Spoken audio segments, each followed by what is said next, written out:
Russia fired new ballistic missile at Ukraine for the first time. International Criminal Court, ICC, issues arrest warrant for Israeli Prime Minister Netanyahu. Vietnam-Dominican Republic issue joint statement. Hello, so good to see you again on today's news. Here we go, the first step of the show. On November 21st, Russian armed forces launched an attack on Ukraine using a non-nuclear warhead ballistic missile called Oresnik. This is Russia's response to the use of long-range weapons by the United States and the United Kingdom to strike deep into Russian territory. President Vladimir Putin stated that the objectives set by Russia in the attack had been achieved. The target of the strike was one of the largest industrial complexes located in the city of Dnipro, Ukraine. This site is still a key production hub for missile technology and various types of weapons for Ukraine. According to President Vladimir Putin, the Oresnik missile struck the target at a speed of 2.5 to 3 kilometers per second. Currently, no means exist to counter this type of weapon, not even the world's most advanced air defense systems or the missile defense systems being developed by the United States and Europe.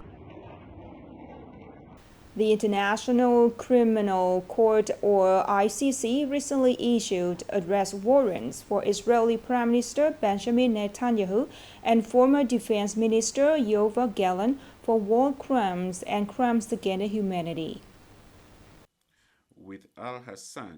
In its statement, pre-trial chamber I of the ICC announced that it had rejected Israel's appeals challenging the jurisdiction of the court based in The Hague. The arrest warrants were classified as secret, but were later made public following Israel's ongoing attacks on Gaza.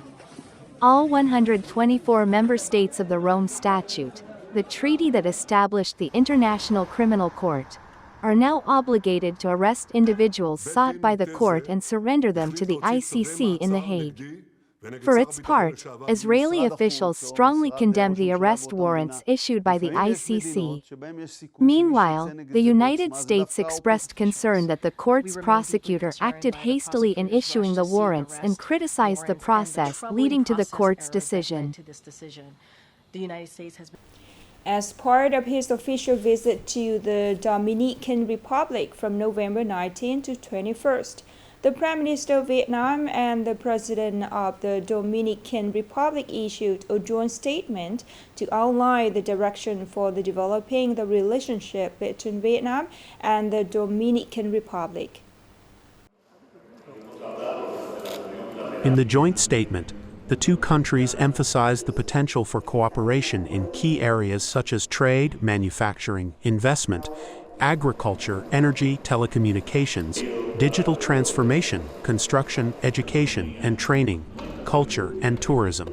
Both nations agreed on the need to strengthen trade and investment promotion activities, connect businesses, and facilitate the access of each other's export products to their respective markets, considering this as a gateway to Southeast Asian and Caribbean markets.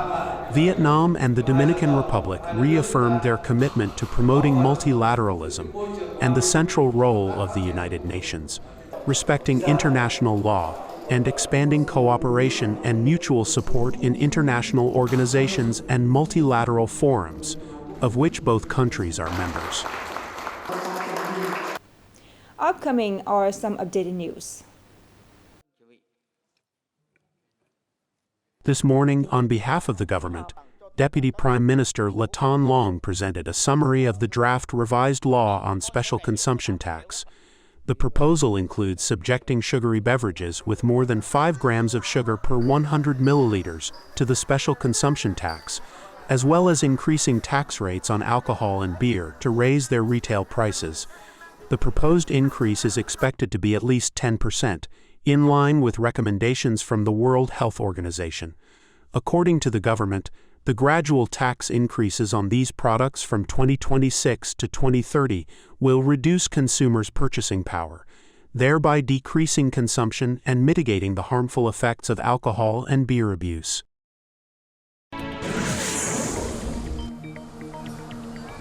In order to ensure a balance between supply and demand, stabilize the market at the end of 2024, and during the 2025 Lunar New Year holiday, the Ministry of Industry and Trade has requested the Department of Industry and Trade in provinces and centrally run cities, as well as relevant units under the ministry to proactively develop plans for production, business, and supply strategies, as well as measures to address any unexpected market fluctuations. Additionally, the relevant units are required to closely monitor market developments to take proactive measures to ensure supply, demand balance and stabilize the market. Specifically, they must prevent any shortage of goods or disruptions in supply that could lead to sudden price increases during the end of the year and the Tet holiday.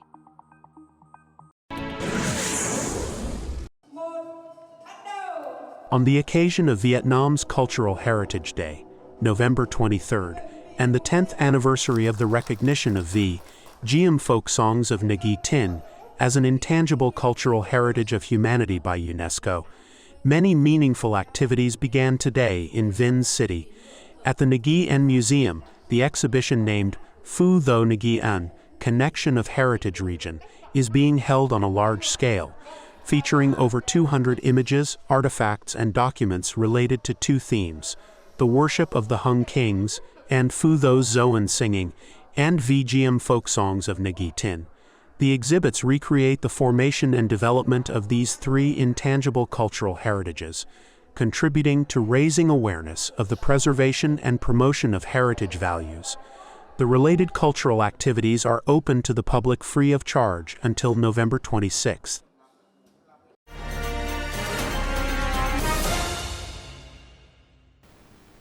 Having developed a deep connection with the melodies of Vietnam folk songs since her youth, people's artisans Hồng Vinh, like many other artisans and artists, has been contributing to the preservation and safeguarding of this intangible cultural heritage of humanity for future generations. More in the story.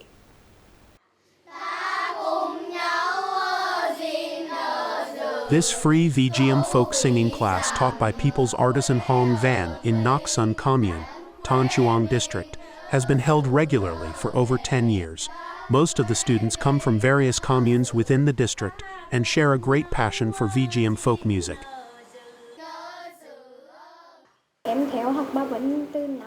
I have been studying with Ms. Van since I was in second grade. As my house is far, I stay at her house during lunchtime. In the morning, I study for 2 to 3 hours. In the afternoon, I study for 2 hours. I really admire my teacher. My child's father is very passionate about folk music. When he sings, they all sing along. We then discovered that our child has a talent for folk singing, so my husband and I asked for Ms. Van's help. The melodies of Vietnam folk songs are sung in every class. Songs from easy to difficult level are carefully chosen by Mrs. Van to suit the age and talent of each student. She also teaches the students how to perform them on stage in the best ways and how to handle various situations during performances. I am very happy to see that the children have a great passion for folk music and are persevering in their learning. They have achieved what I had hoped for. People's Artisan Hong Van has also made significant contributions to the local cultural movement, especially in performing, collecting, compiling and spreading Vietnam folk songs within the community. With her love, dedication and responsibility towards Vietnam folk music, she, along with many other artisans and artists, has been working hard to spread the wings of her homeland's heritage in today's cultural and spiritual life. The last story to end our program today. Thank you so much for your attention. Goodbye and see you later.